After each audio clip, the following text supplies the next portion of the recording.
안녕하세요. 저는 법률상담공작소 블로그를 운영하고 있는 부실장이라고 합니다. 본인은 자녀라고 믿었는데 친자가 아닌 경우가 있습니다.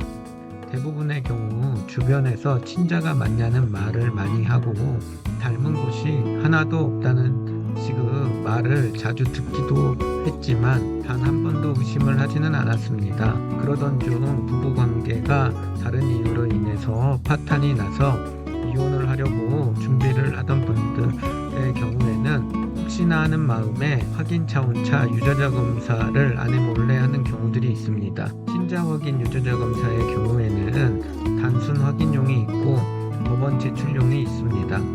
단순 확인용의 경우에는 상대방 모르게 친자 확인은 가능합니다.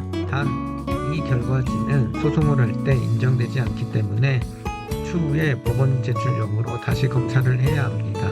법원 제출용의 경우에는 채취 장면을 사진 찍고 신분증 검사를 다 하고 유전자 검사 업체 직원이 직접 와야 하는 등 아내 모르게는 할 수가 없습니다. 최근에도 저희가 진행하고 있는 사건이 위와 같은 경우가 있어서 알려드리도록 하겠습니다.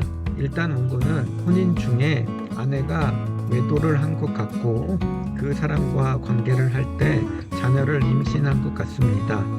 물론 아내의 주장은 그 당시에 원고와도 했기 때문에 원고의 친자라고 믿었다라고 주장을 하고는 있습니다. 당연 원고는 친자일 것으로 믿었고 그래서 출생신고를 했습니다. 자녀가 자라면 자랄수록 원고와 닮은 부분이 하나도 없다는 말을 자주 들었으나 아내를 믿었고 자신의 아들이란 것은 결코 변하지 않았기 때문에 의심은 하지 않았습니다. 그렇게 혼인기간이 30년이 넘은 상황에서 부부 사이가 좋지 않았고 그러다 보니 아내에게 이혼 얘기가 나오게 되었습니다.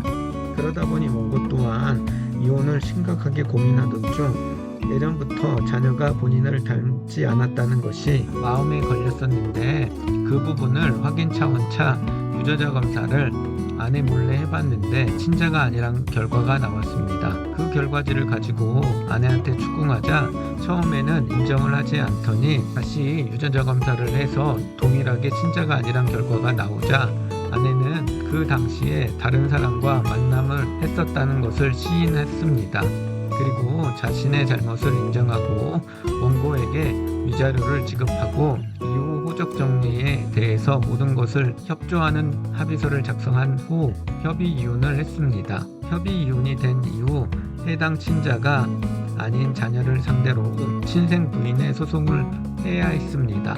그런데 의뢰인은 이혼이 되면 저절로 빠져나가는 것으로 생각을 하고 그걸 안 하고 있던 중 자신의 가족관계증명서를 발급해 보니 여전히 친자가 아닌 자녀가 있었습니다. 그래서 서둘러 상대방과 유전자 검사를 하고 상대방도 동의하에 소송을 들어갔습니다. 그래서 그 소송은 쉽게 결론이 날 것으로 예상이 되고 있습니다. 보통 친자가 아닌데 본인의 호적에 올리는 경우는 두 가지 부류가 있습니다.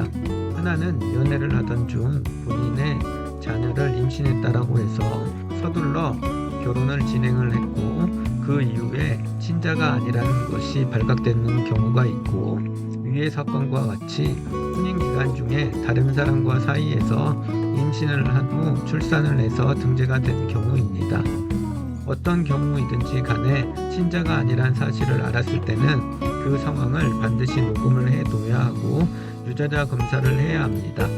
그리고 난 후 배우자에게 위자료 등을 받아야 합니다. 물론 이거는 안 받아도 상관은 없습니다. 그리고 해당 친자가 아닌 자녀를 상대로도 친생 부인의 수 또는 친생자 관계 부존재 소송을 반드시 해야 합니다. 여기서 중요한 것은 친생 부인의 소를 해야 하는 경우에는 반드시 친자가 아니라는 사실을 안 날로부터 2년 이내에 해야지만 호적이 정리가 된다는 점 꼭 참고하시길 바랍니다. 오늘은 친자가 아닌 자녀에 대한 호적 정리에 대한 방법에 대해서 간략하게 알려드렸습니다. 보다 자세한 것은 법률상담공작소 블로그를 확인하시거나 저에게 연락을 주시면 보다 더 자세하게 상담을 해드리도록 하겠습니다. 오늘도 저의 영상 시청해 주셔서 고맙습니다. 감사합니다.